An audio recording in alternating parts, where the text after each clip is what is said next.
السلام علیکم ورحمۃ اللہ وبرکاتہ الحمد للہ الذی ہدانا لہذا وما كنا لنهتدی لولا ان ہدانا اللہ اما بعد فاعوذ باللہ من الشیطان الرجیم بسم اللہ الرحمن الرحیم۔ ناظرین، نیک لوگوں کو کس طرح کے خواب آتے ہیں؟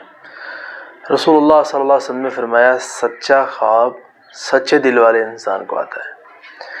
اچھا خواب، بہترین خواب نیک آدمی کو آتا ہے جو صالح خواب دیکھتا ہے، اور خواب کا وقت تہجد کا وقت ہوتا ہے جس کے وقت آتا ہے۔ خواب کے اندر انسان قرآن پڑھ رہا ہے، خواب کے اندر انسان کسی کے ساتھ بھلائی کر رہا ہے، خواب کے اندر انسان دودھ پی رہا ہے، یہ خواب نیک لوگوں کے خواب ہیں۔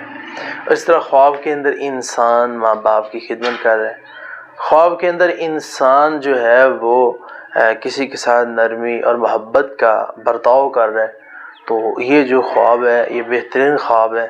اور خواب کے اندر نیک بندے کو چوری کرتا ہوا نہیں وہ دیکھتا، یعنی جو اچھا خواب ہوتا ہے نا وہ چوری ڈکیتی والا خواب نہیں ہوتا، بلکہ وہ تلاوت قرآن والا ہوتا ہے۔